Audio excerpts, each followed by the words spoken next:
awal tahun 2025 yang belum genap sepekan, masyarakat Indonesia sudah sangat disibukkan dengan sepak bola kita yang sampai detik ini masih dalam upaya mengarah ke arah yang lebih baik. Dan keputusan PSSI untuk menghentikan kerjasamanya dengan pelatih asal Korea Selatan, Shin Tae-yong, mengundang banyak perhatian media-media dunia. Terutama saat Pak Erik mengkonfirmasi kalau sosok pengganti STY adalah Patrick Kluivert. Dan tahu sendiri kan gimana kekuatan netizen Indonesia yang telah diakui oleh dunia itu. Bahkan gak membutuhkan waktu yang lama, para netizen membongkar masa kelam sang pelatih yang punya hutang puluhan miliar akibat judol hingga pernah kebantai Bahrain 4-0 saat jadi pelatih timnas Curaçao. Dan kali ini banyak fans Indonesia merasa kurang puas dengan keputusan Pak Erik yang menunjuk Patrick Kluivert untuk menangani timnas dalam waktu dekat ini.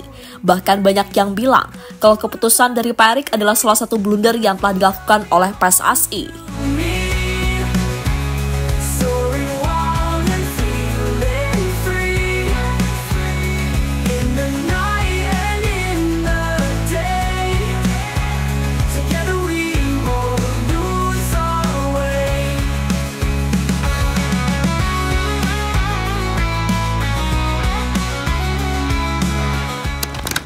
Sadar nggak sadar, kalau dalam beberapa tahun terakhir, timnas Indonesia menjadi salah satu tim yang paling seksi dan banyak menjadi sorotan.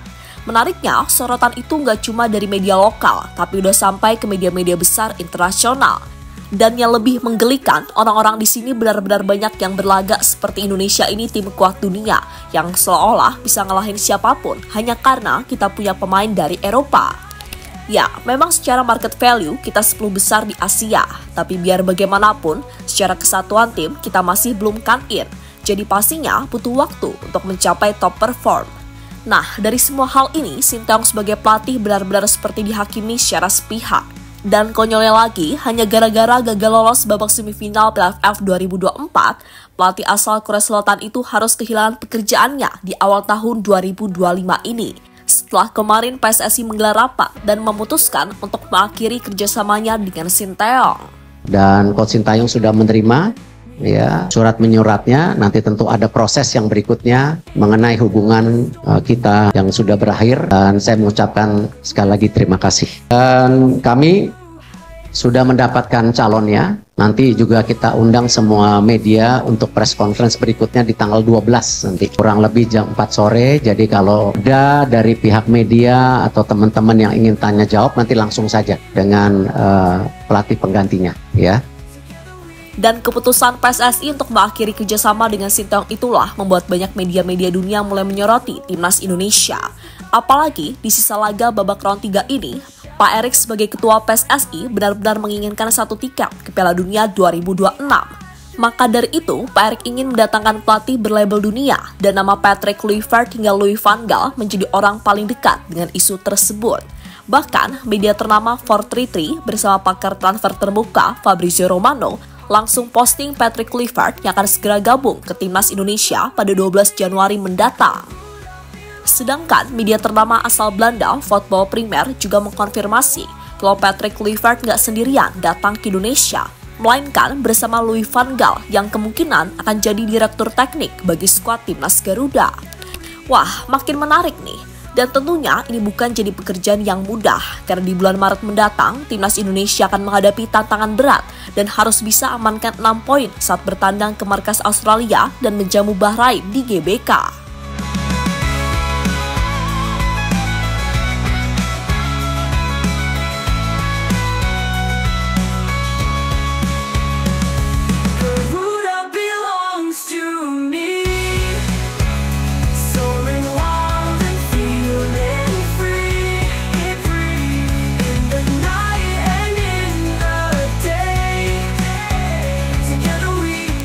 Di sisi lain, legenda Manchester United, Park Ji-sung, benar-benar merasa geram melihat Shin Tae-yong diperlakukan secara nggak hormat oleh orang-orang Indonesia yang bahkan nggak punya prestasi apa-apa di kancah Asia maupun dunia. Iya loh, semarah itu Park. Sebab jika ditarik mundur ke belakang, apa yang dilakukan Shin Tae-yong untuk sepak bola Indonesia saatlah tak mudah. Datang di saat kondisi tim sedang carut-marut, lalu memperbaiki segala detail kekurangan yang ada, atau bahasa kasarnya dari minus lah. Kemudian, di saat timnas ibarat selangkah lagi mampu mewujudkan mimpi ke Piala Dunia, Shin Tae-yong diperlakukan seolah-olah dia adalah penjahat yang harus segera disingkirkan. Baginya, arah perkembangan timnas di bawah Sinteyong sudah benar dan dengan adanya pemain keturunan dari Eropa itu membuat segalanya menjadi lebih mudah. Saya rasa Sinteyong telah melakukan tugasnya dengan baik, yakni menyiapkan pemain muda dengan kualitas yang baik pula. Jangan pernah memandang sesuatu sebagai hal yang mustahil. Semuanya bisa terjadi asal dilakukan dengan kerja keras dan profesional. Dan Indonesia saat ini sudah berjalan di arah yang benar di bawah pelatih Sinteyong, ujar Park Ji-sung dikutip dari KBS News. Sementara itu, bila berkaca dari apa yang dikatakan Park memang benar adanya, maka dari itu, atas dasar apa Coach Shin ini disingkirkan oleh mereka-mereka yang bahkan gak suka melihat timnas mencetak gol dan menang? Lalu dari semua itu muncul sebuah konspirasi liar kalau Coach Shin ini disingkirkan karena ia adalah warisan dari Iwan Bule, bukan Erick Thohir. Tapi semua lupa, timnas lolos ke Piala Asia Senior via kualifikasi dengan hanya bermodalkan pemain tanda kutip lokal. Hanya Elkan yang statusnya diaspora, serta Mark Klok yang statusnya naturalisasi.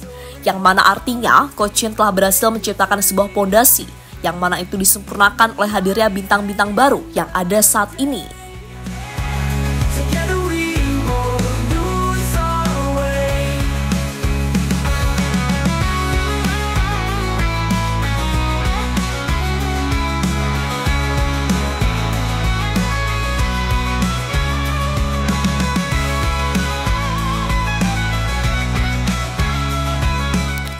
Sementara itu, kembali lagi ke pembahasan Patrick Kluivert.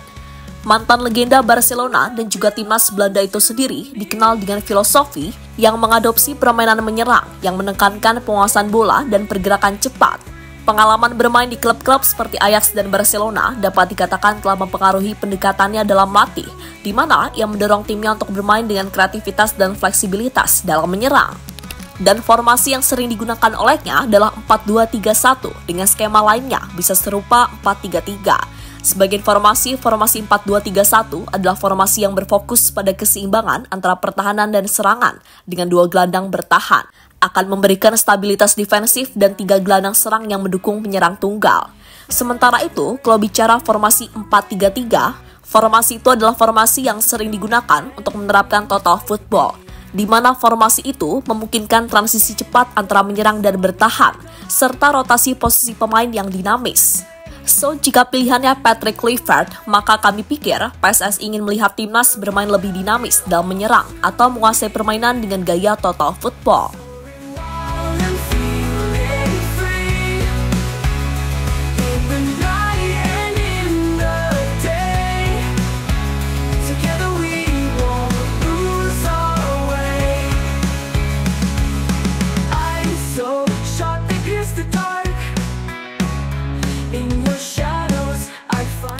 Ya, terlepas dari apapun, pokoknya Mimin pribadi ingin yang terbaik untuk timnas Indonesia. Dan semoga dengan bergantinya pelatih di awal tahun 2025 ini bisa membawa berkah bagi Indonesia. Terutama yaitu bisa lolos ke Piala Dunia seperti yang sudah disampaikan sebelumnya. Dan kalau sudah ganti pelatih tapi mainnya lebih buruk dari sebelumnya, pastinya nanti yang akan disalahkan adalah Pak Erick Thohir. Dan Pak Erick akan banyak dikritik seperti STY hingga out. Dan yang paling kita takutkan adalah para mafia-mafia itu kembali menguasai sepak bola kita dan timnas kembali ke masa kelam. Udahlah, kita berpikir positif aja guys, jalani yang ada sekarang. Dan semoga saja sukses ke depannya. Amin.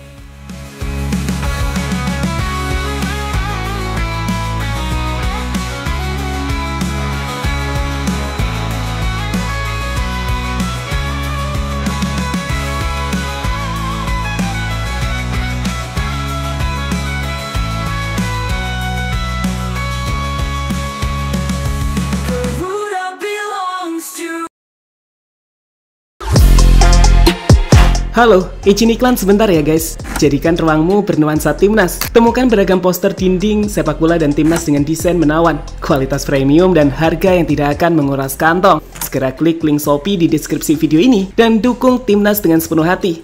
Mulai dari dinding rumahmu.